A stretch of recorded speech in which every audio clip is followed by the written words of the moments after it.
AR Interfaces in VisionOS Part 4. If you're new here, I dive deep into building apps for VisionOS and Vision Pro, covering everything from basics to more advanced 3D interactions and techniques for creating AR interfaces. In this new year, I'll be diving deeper into some new higher level concepts for Swift and VisionOS. Let's call this a new season of content. Check the link below to see all of my previous videos for beginner to intermediate tutorials for VisionOS and Swift, all the way to creating your first AR interface to get up to speed. I'm going to be continuing this season by diving deep into the AR interface that I created at the end of the last video series. Whether you're an experienced developer or just starting out, there's something here for you. So this one, it's going to get into the weeds a little bit, and I don't perceive this video having a lot of views because I'm about to get deep into the problem solving of really developing an app for VisionOS and Swift, and it's probably going to get boring. So if you're not interested in that and you just want more basic concepts for VisionOS, I'll be making those videos in the future, but I hope you stick around as I get into the real deep problem solving of how to create AR interfaces, because it's going to make you a better developer to just think about how to create something that you've never created before.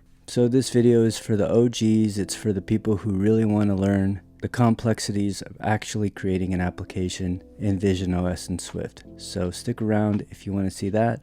If not, I'm going to have more videos on the basics and other concepts in VisionOS, as well as my other videos on art and music. So since this video is a continuation of the AR interface tutorial, I'll also link that below. So the first thing we're going to do is we're going to pick up from the last video I did about creating an AR interface that makes a count increment. So if you haven't seen that video, I'll link it below and check it out. And I'm going to start with the code from that video. And I'm going to take you all the way from creating an AR interface that increments a number and counts to an AR interface that displays address information. So we're going to make an address book. So let's start with the data. Here I have the main page. I call it Vision Experiments app. And my app data is the count. We're going to want to change that variable to an array. Within this array, I have several arguments. Let's define the types of these arguments here. Let name be string, let phone number also be a string, and let email also be a string. You see, I defined a contact info struct right here, and I just have an array of contact infos.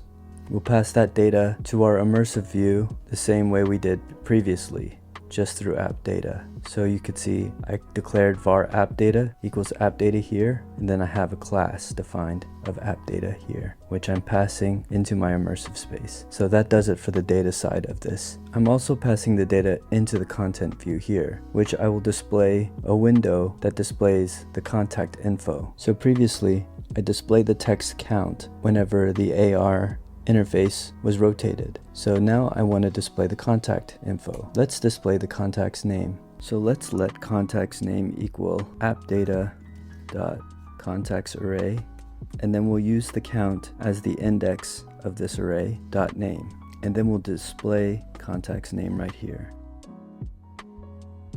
Cool, I'm displaying the first name in the contacts array.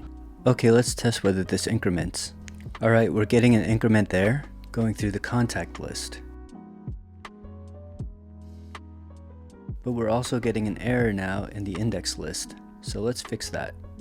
Alright, this logic is a little difficult to explain. We're gonna make let contact's name equal if apps data.count is 0, then we'll just print out the name. But if it's not 0, then we want to have a wrapper function where the contacts array, depending on what count we're on, is going to loop. So say we have 22 items in the contacts array. At 23, when we enter count 23, we want it to start over at 1. And we also want that to work negatively. So if we're at item 0 and then we go to a count -1, we want the contacts array to display item number 22 and work backwards. So it's a wrapper function. So it's a little bit complicated, but I'll show you the wrapper function first and then I'll explain it.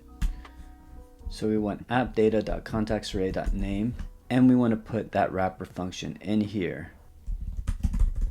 Let's call it count wrapper.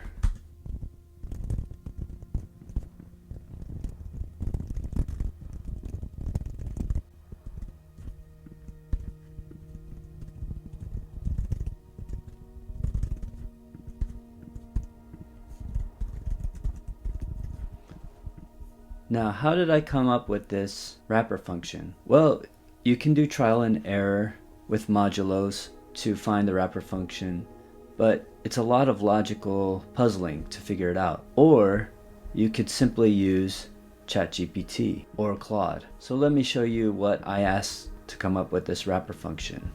So let's ask, write a Swift function counter that takes in y and x that cycles y with a given range of 1 to x, x being the length of the array that we want to pass in, wrapping around for values beyond the range, including negatives. That's the key term here. We just want the range to go from 1 to x, and we want that to wrap, and we want it to wrap negatively.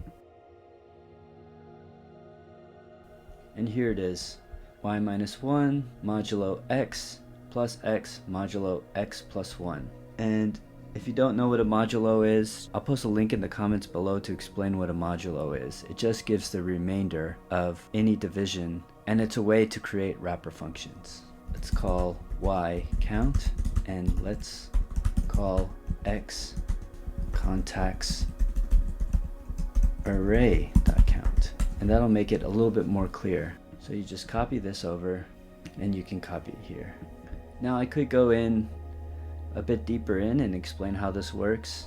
You could also just test it out here in your console in JavaScript. So we could just do some experimenting with that here real quick. But if you don't really care about this logical puzzle, you can go ahead and skip this part. Let's say we're at -4 and we have a contact count of 22, and then we replace that with 22. So when you scroll back 4, you'll be on page 18. When you scroll back 5, we want to be on page 17, so that gives 17. Let's say we want to be on page 5, it should give 5. Exactly. So if we are on page 23, we want to loop back around and be on page 1.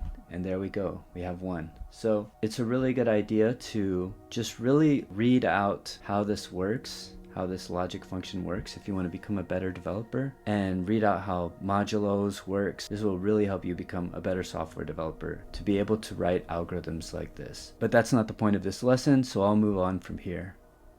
Now I'm going to add disks that come out of the cube. So these are a new way to interact with the cube that allow disks to come out and show other information about each of the contact, like the email and the phone number. To do that, first I'm going to add some new variables to the state. The first thing I'm going to do is take this cube right here and place it into state so it can be shared across the application. Next, I want to create a name for this cube so that I can use it as an identifier when I use find entity with name. Now let's add our disks into the scene. So I'm just going to copy this cube, and we're going to create 2 new model entities. We'll create one called disk1, and we'll create one called disk2. And to make a disk shaped model entity, instead of using generate box, we'll use generate plane. Generate plane takes different arguments: width, depth, and corner radius. And for those, I experimented and I came up with these numbers because I want the disk to be able to fit inside my AR box. And for the materials, we'll make this one a different color. But other than that, that's all I want right now. And let's content.add disk1 and content.add disk2.